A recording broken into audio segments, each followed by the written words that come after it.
YouTube チャンネル人類爆弾。What's up guys? 皆さんどうもこんにちは。森下人道です。僕が YouTube チャンネルを開設した経緯というのを説明する前に、チャンネル名決まりました。Twitter 上で行いました僕の YouTube チャンネル名を決める投票結果が出ました。323票の中から最も獲得票数が多かったのが人道です。人道が Do し続ける、挑戦し続ける、そういう意味合いを込めて、このチャンネルをやりたいと思います。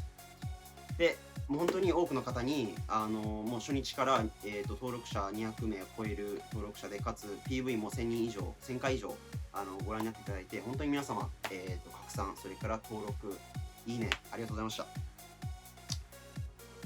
本当に最初のこの200人、250名を大切にする、まずは大切にするようなチャンネルにしてまいります。僕の本当のこれからの素の活動もリアルっていうのをお届けする。面白くないかもしれない面白くないかもしれないでも僕のそれがもう素なんで、引き続きよろしくお願いします。僕がこの YouTube チャンネルをなぜこのタイミングで、開設するようになったかという話をまず、したいと思います。1年間の、アフリカの生活を振り返ってみて、ものすごい正直なところ孤独だったんですね。で、アフリカに行った方は分かると思うんですけど、もう僕らは行ったらもうムズング、つまり白人って呼ばれるんですね。僕ら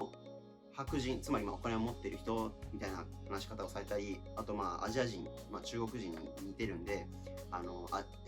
ジャッキー・チェーンとかチョンチョリーとかチャイニーズとかヒンハンとか言われるんですけど、そういう風なことを言われる生活で、かつサッカー、一応プロサッカー選手っていう立場で活動してたんで、例えばですけどスタジアムに入った時にもう異様な空間なんですよ。っていうのが、その数千人入るサポーターで、ピッチ上の選手で、審判、レフェリー全員黒人なんですよ。で、僕だけこの肌の色をした選手で、もう注目が集まってるっていうのが分かるんですよね。もうそれがもう本当に異様な空間で、動物園の森の中にゴリラってこういう気分なんかなみたいな、もうそれぐらいもう異様な空間でした。自分から飛び込んでいってる身分で、弱音を吐いちゃいけないんだろうなっていう勝手な気持ちになってて、でなんか自分から人に頼れなくなってて、でそういう風な悪循環が続いて、すごい孤独だったんですね。でそこからなんか抜け出すことができたのは、もちろんその日本とかアフリカの現地にいた家族とか仲間もいたのおかげでもあるんですけど、もうオンラインでの、だからつまり SNS 上での励ましっていうのがものすごい僕の支えになりました。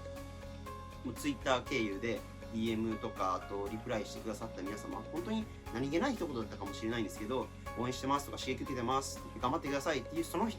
言が僕の本当に一日一日の原動力になったのは、今振り返ったらすごく思います。で、今後、僕がもっと上のレベルで、高いレベルで次の新しいフェーズで挑戦をするってなった時に、もっともっとそういう原動力、エネルギーが必要になってくるんだろうなっていうのはもう確信してます。で、だからこそオフラインのつながりはもちろんなんですけど、こういうオンラインでのつながりっていうのを大事にしていきたいなと思ってます。なのでもちろん自分のその原動力っていうためでもあるんですけど、それに加えて僕みたいに新しい挑戦する一歩が踏み出せないだとか、こういうコロナの時期にやっぱり元気が出ないっていう人たちに対して、少しでもいいんで、ちょっと勇気が出たとか元気になったっていう、そういうのがちょっとでもお届けできるチャンネルにしたいなっていうのがあって、